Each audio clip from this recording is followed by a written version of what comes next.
গরিব একজন মানুষ আইসা নেতারে বলতেছে, নেতা সাহেব আমারে চিনেন? নেতা কয়, হট সরবি এখান থেকে, তোরে চিনার টাইম আছে নাকি আমার? এই যে অহংকার, ক্ষমতার অহংকার, এই অহংকার যদি ভিতরে দানা বেঁধে যায় তাইলে আল্লাহ তাআলা তোমার মতো অহংকারীর পতন ঘটায় দিতে পারে, ঠিক কি না?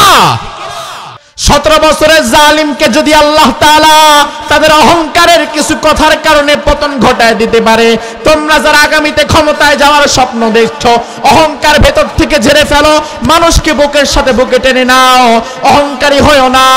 একজন গরিব মানুষ তোমাকে সালাম দিচ্ছে, তুমি এলাকার নেতা, তোমার হাতটা ধরতে চায়, তোমার সাথে মুসাফা করতে চায়, তোমার সাথে দাঁড়ায় দুইটা কথা বলতে চায়। বাংলাদেশে এমনও নেতা আছে, গরিব একজন মানুষ আইসা নেতারে বলতেছে, নেতা সাহেব আমারে চিনেন? নেতা কয়, হট সরবি এখান থেকে, তোরে চিনার টাইম আছে নাকি আমার? এই যে অহংকার, ক্ষমতার অহংকার, এই অহংকার যদি ভিতরে দানা বেঁধে যায় তাইলে আল্লাহ তাআলা তোমার মতো অহংকারীর পতন ঘটায় দিতে পারে, ঠিক কি না? এজন্য তোমরা যারা আগামীতে ক্ষমতায় যাবা মনে করছো, অহংকার যদি ভেতরে থাকে ঝেড়ে ফেলো, মানুষকে বুকের সাথে টেনে নাও। তার কারণ আল্লাহর হাবিব বলেন, আল কিবরিয়া উরিদাই ওয়াল আযমাতু ইজারি, অহংকার হচ্ছে আল্লাহর চাদর, বড়ত্ব আল্লাহর ভূষণ। দুনিয়ার কোন মানুষ যদি অহংকার করে, সে যেন আল্লাহর চাদর নিয়ে টানাটানি করে। রাস্তা দিয়ে হেঁটে যাচ্ছেন, শীতের দিন, চাদর একটা মোড়ায়া, এমন সময় পেছন থেকে কেউ যদি চাদর ধরে ইচ্ছা মতো দেয় একটা টান, আপনি পেছনে তাকায়া আগে ঠাস করে তার গালের মধ্যে একটা চর বসায় দিবেন। বেটা ফাজিল, পেছন থেকে চাদর নিয়ে টান দিলি কেন? এখন আপনার আচরণ যদি এই হয়, আপনার ব্যক্তিত্বে যদি লাগে, তাইলে আমার আল্লাহ তাআলা তিনার ব্যক্তিত্ব তো আরো বড়, আরো মহান। এজন্য অহংকার যেহেতু আল্লাহর চাদর, আপনি আল্লাহর গোলাম হইয়া অহংকার করবেন না, নয়তো আল্লাহ তাআলা আপনারে থাপ্পড় মেরে দুনিয়া থেকে বিদায় করে দিতে পারে। অহংকার করা যাবে না ভাই, টাকার অহংকার করা যাবে না, ক্ষমতার অহংকার করা যাবে না।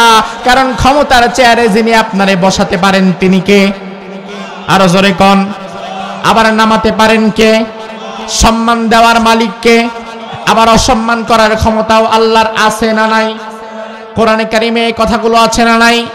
আল্লাহ কোরআনের মধ্যে বললেন, কুলিল্লাহুম্মা মালিকাল মুলকি তুতিল মুলকা মান তাশা ওয়া তানজিউল মুলকা মিম্মান তাশা ওয়া তুইজ্জু মান তাশা ওয়া তুযিল্লু মান তাশা বিয়াদিকাল খায়র ইন্নাকা আলা কুল্লি শাইইন কাদির। সুবহানাল্লাহ বলেন।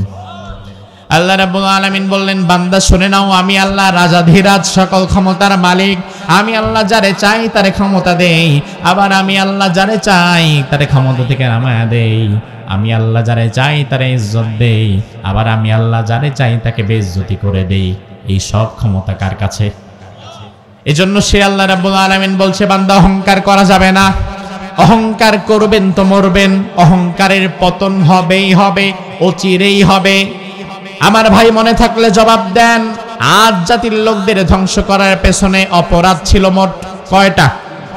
জোরে কোন। 1 নাম্বার, মাশাআল্লাহ 1 নাম্বার। 2 নাম্বার অহংকার। আল্লাহ তাআলা অন্তত পক্ষে এই 2টি অপরাধ থেকে আগে আমাদেরকে বাঁচাক, বলেন আমিন। আর 3 নাম্বার, আজ জাতির ধ্বংস হওয়ার পেছনে সবচাইতে বড় কারণ ছিল তাদের মাত্রাতিরিক্ত জুলুম। তাদের জুলুমের কারণে আল্লাহ তাআলা তাদের ধ্বংস করেছিলেন। কোরআনে আল্লাহ তাদের ব্যাপারে বলছেন, ওয়া ইযা বাতাশতুম বাতাশতুম জাব্বারিন, তারা যখন কাউকে আঘাত করত প্রচন্ড ভাবে তাদেরকে আঘাত করে জমিন থেকে বিদায় করে দিত। জুলুম আল্লাহ পছন্দ করে না। শুধু পছন্দ করে না বিষয়টা এমন নয় আমার ভাই, জুলুম এত ভয়াবহ গুনাহ, এত ভয়াবহ গুনাহ, এত ভয়াবহ গুনাহ। এমন অনেক বিষয় আছে যেটা বান্দার জন্য হারাম, তবে আল্লাহর জন্য হারাম না।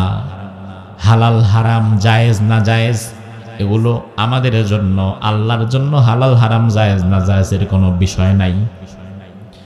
আবার এমন অনেক বিষয় আছে যেগুলো বান্দার জন্য হারাম, তবে আল্লাহর জন্য হারাম না।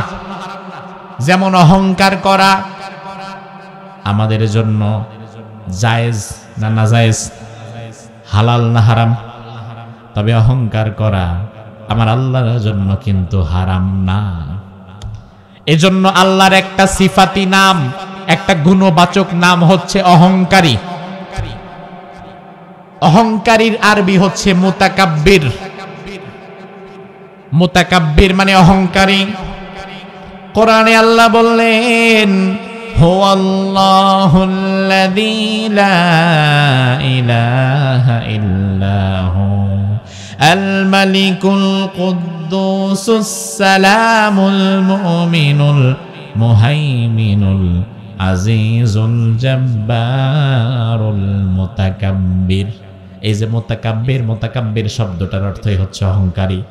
অহংকার আপনার জন্য হারাম, তবে আল্লাহর জন্য হারাম না। আল্লাহ বলে, বান্দা আমি অহংকারী, আমি অহংকার করি। অহংকার আমাদের জন্য হারাম, তবে আল্লাহ অহংকার করেন, এটা তার জন্য হারাম নয়। তবে আমার ভাই, জুলুম এত ঘৃণিত একটা অপরাধ। আল্লাহ বলে, বান্দারে আমি জুলুমকে এত ঘৃণা করি। ইন্নী হারামতু যুলমা আলা নাফসি ওয়া জাআলতুহু বাইনাকুম মুহাররামান ফালা তাযালামু। জুলুম সবার আগে আমি আল্লাহ আমার নিজের উপরে হারাম করলাম। আমি আল্লাহ কোনোদিন জুলুম করব না। আমি আল্লাহ কোনোদিন জালিমের দিকে ঝুঁকে পড়ব না। আমি আল্লাহ যেহেতু নিজের উপরে জুলুম হারাম করে নিলাম, তোমরা যারা আমার বান্দা দাবি করবা, তোমরাও কোনোদিন সমাজে জুলুম করবা না। অন্যথায় জুলুম যদি করো, আমি আল্লাহ তাআলা জমিন থেকে তোমাদেরকে বিদায় করবই।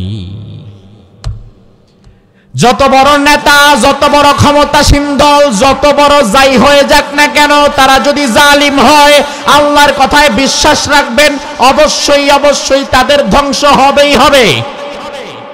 ঠিক কি না? দুনিয়ার কোন জালিম বাঁচতে পারে নাই। দুনিয়ার কোন জালিম যদি টিকে যেত জুলুম করে, তাইলে ফেরাউন টিকে যেত। দুনিয়ার কোন জালিম যদি জুলুম করে টিকে যেত, তাইলে নমরুদ টিকে যেত। আমি তাফসীর থেকে পড়লাম, শয়তানের ধোকায় পড়ে কোন একটা অন্যায় করে ফেলেছেন, সাথে সাথে আপনার জীবনে কোন একটা বিপদ নেমে আসছে। অর্থাৎ কোন একটা অন্যায় করার সাথে সাথে আল্লাহ তাআলা আবার আপনাকে এই অপরাধের শাস্তি দিয়ে দিচ্ছে। আবার আপনি দেখবেন, কিরে আমি একটা অপরাধ করলে সাথে সাথে দেখি শাস্তি পাই, দুনিয়াতে বাঁচতে পারি না। কিন্তু এই যে চৌধুরী সাহেব, এমপি সাহেব, মন্ত্রী সাহেব এত অন্যায় করছে, এত মানুষের জমি দখল করছে, এত মানুষের টাকা পয়সা মাইরা খাইতেছে, এত মানুষকে মিথ্যা মামলা দিয়ে জেলের মধ্যে ভরতেছে, তার তো দেখি খুব সুখ শান্তির জীবন, তার তো দেখি কোনো লয় নাই, ক্ষয় নাই। আল্লাহ বলে, বান্দারে দুনিয়াতে যারা জুলুম করে, ওদেরকে সাথে সাথে তাদের প্রাপ্য আমি আল্লাহ বোঝায়া দেই না। আমি আল্লাহ তাদের কিছুদিন ছাড় দেই, তবে একেবারে ছেড়ে দেই না।